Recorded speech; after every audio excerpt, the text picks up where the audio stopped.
Hi everybody, how you going? I am so grateful that you've come along to watch Ice Maiden, and I just want to say from the bottom of my heart, thank you for all the love and support that I've been receiving in relation to this film.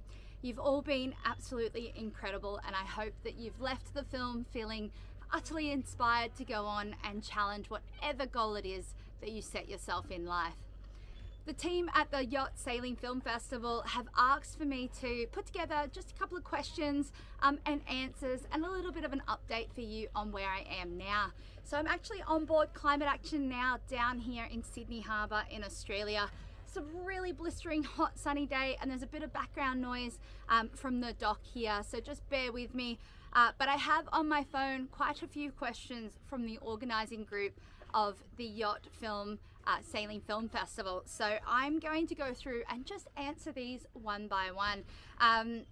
So the first question here is, how did Fedor Konyakov react to your record, and did he reach out to you after this achievement? So I actually had an opportunity to meet Fedor Konyakov when he finished rowing from Chile to Australia in a rowboat, and he spent something like 164 days at sea. And I just randomly had the opportunity, because I was in the same town at the same time, to meet him. And this was before I set the first world record. So we've actually stayed in contact. He's shared with me all his blogs and he's given me advice like always pass icebergs to the north. And Fedor's amazing because he's so in support of other people going out and challenging his record. He really is just setting these projects with the idea of inspiring people to go out and continue to have adventures and to go out and have challenges in their life. And so when I finished the record, Fedor sent me a beautiful note just congratulating me on the project and the record, and it was just fabulous. And then when the film crew reached out to him for permissions to use his photos and the likes in this movie, Ice Maiden, he actually wrote a little note to the back of that and said, make sure you tell Lisa I'm going to go off and I'm going to challenge that record again. So who knows if Fedor Konyakov is actually going to head off and challenge my record, but that's his goal according to that email. So I will watch this space, because if he breaks that record, then maybe I'll have to go and sail around Antarctica at least one more time. All right, so the next question here is, some time has passed since the story was shown in the film. What happened, or what have I done since, and what am I doing now? So the original story of Ice Maiden was the survival story of me sailing solo in 2017 around Antarctica, the dismasting and all of that. After that record, I actually went and set 2 more records sailing solo, non-stop and unassisted around Australia. Now it sounds like it would be easier, but from a solo sailing perspective, it's actually more dangerous to go and attempt a record like that, because I'm doing 20-minute micro sleeps really close to land and traffic and other people. And if I happen to sleep through my alarm once, then I can sail into another boat, onto a reef, rock, shoreline, or into a cliff face. So I really needed to make sure that I was approaching that from the right direction, but I was able to become the first woman in the world to sail solo, non-stop and unassisted around Australia. I broke the existing monohull record, so I became the fastest person in a monohull, and I was also the first eco-powered boat to do the trip as well. I then went and did the second Antarctica record just after COVID there, and we retrofitted the boat with all this scientific research, and I sampled for microplastics the entire way around Antarctica, and sadly found microplastics the entire way around Antarctica, which was terrifying to me. And so I've since gone on to do a couple of records this year where I sailed Sydney to Auckland, so Sydney, Australia to New Zealand, and broke the world speed record for a monohull sailing solo and became the first woman to do it solo. And then I also established a new record sailing solo, non-stop and unassisted around New Zealand, so Auckland to Auckland. That record had never been set by anybody before, so I'm the first person to do it, which is pretty cool. And the whole goal of those records was to activate and share the microplastic results from Antarctica out to our communities and out to the general public. So that was really successful, and I'm now planning on an Arctic world record. So you'll see from my story, I started sailing because I just loved adventure and I loved the problem solving and I loved the joy that it gave me. And I've continued adventuring because I love the impact that I can generate from these projects. And it's incredibly impactful to be able to go out and set a world record and inspire people to take on climate action and really try and drive that message home. So the goal is to do London to London, non-stop, solo and unassisted around the Arctic Circle. It's a world first, never been done by any human before. And sadly, it's only possible because of climate change and the fact that the ice is melting.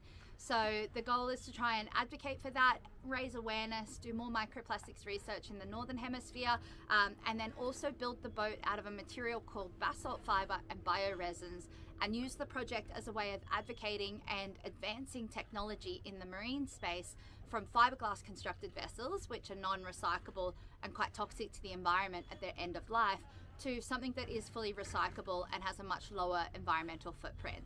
So that's what I'm working on at the moment. I've got some big goals, so you're more than welcome to follow along through my website, which is lisablairsailstheworld.com, and my social platforms are all the same there, so you can follow along for any updates on those projects.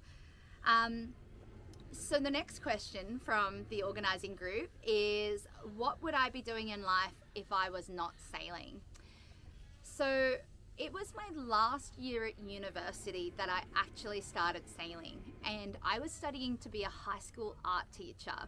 And so I dare say I would be a practicing artist, and I would probably be using the means of art to communicate the sustainability story, as I do at the moment using adventure.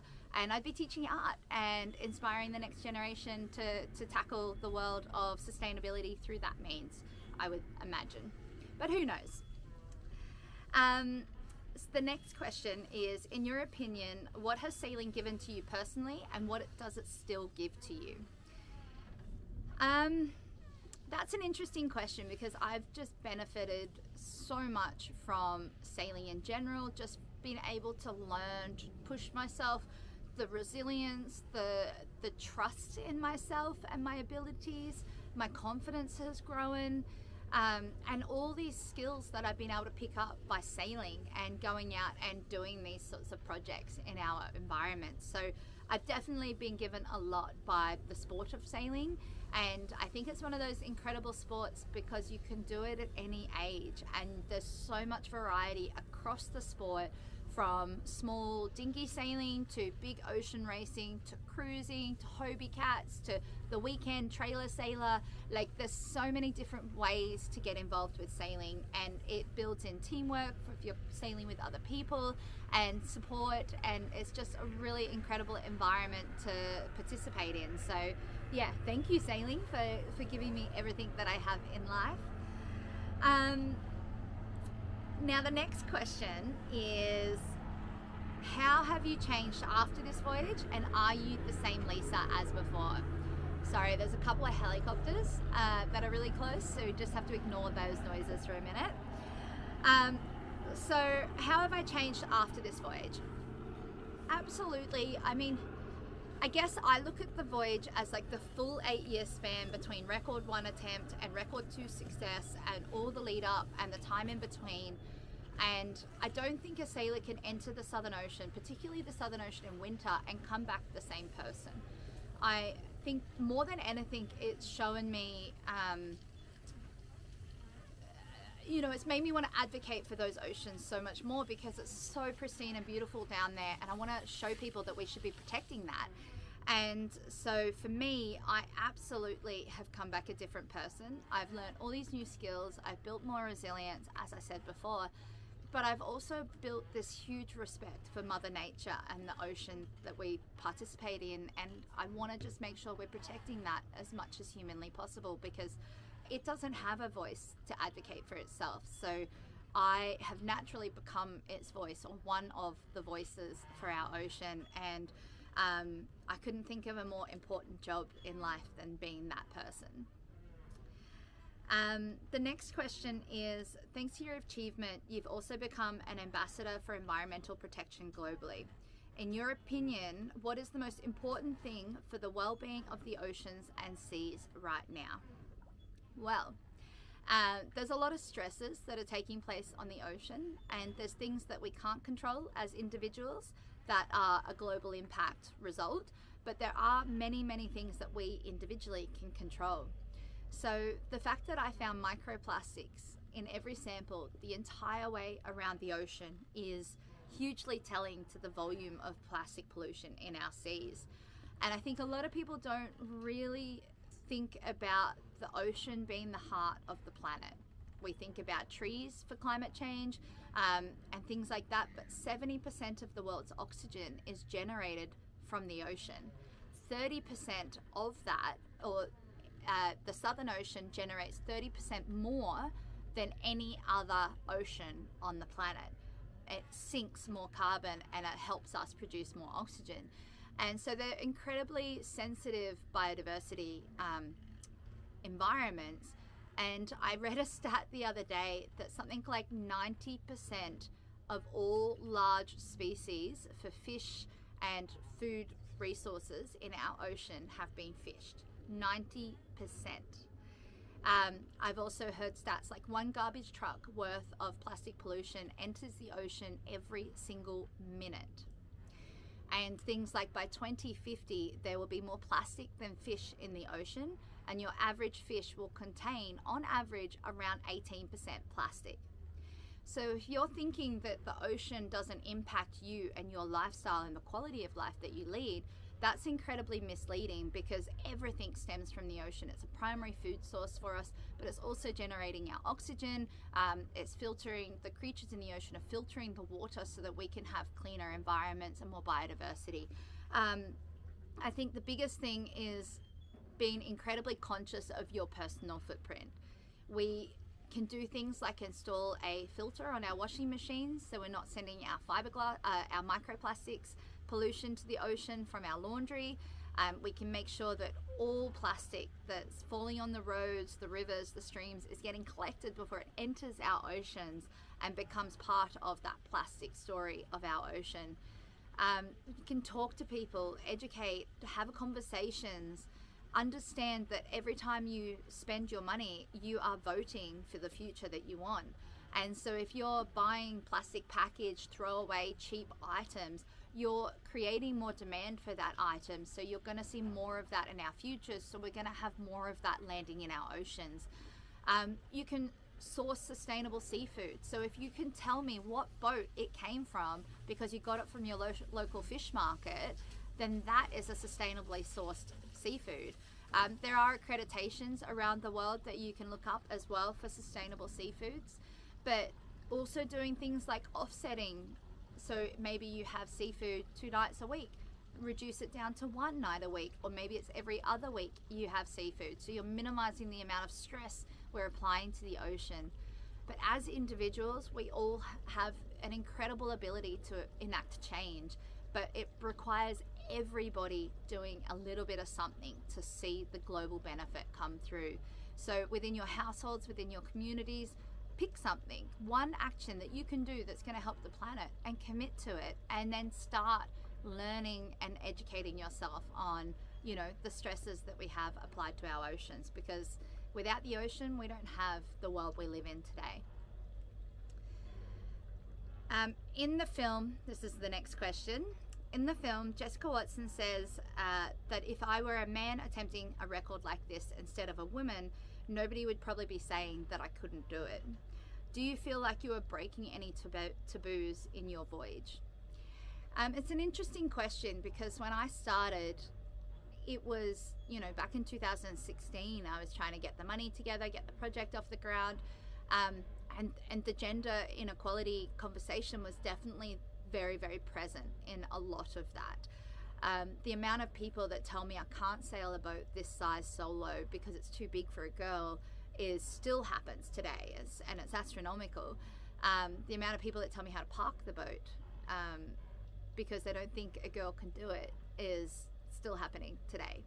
I don't feel like I necessarily broke taboos. I think there's other sailors that have gone before me that have paved the way for someone like me to come and have these projects.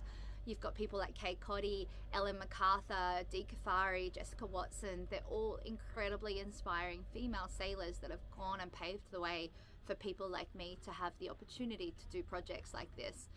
But I also know when I was a kid, there wasn't somebody that I could look up to that was doing these things as a 12-year-old girl. And so I do think it's important to be able to storytell. And I think the way that the director Nat has captured the story so vividly with the film Ice Maiden is an incredibly powerful tool for that conversation, and particularly for inspiration for the younger generation coming through, to know that if they want to go and do an adventure, if they want to set themselves a goal, then really anything is possible.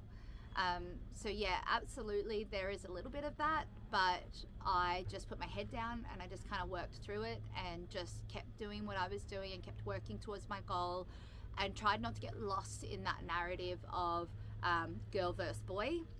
And it's also one of the big reasons why I went back to Antarctica to do the second record, because I didn't see why I should have a women's record when we're sailors. We're just that, we're sailors. There's no difference between guys and girls on boats. I'm just a sailor out there.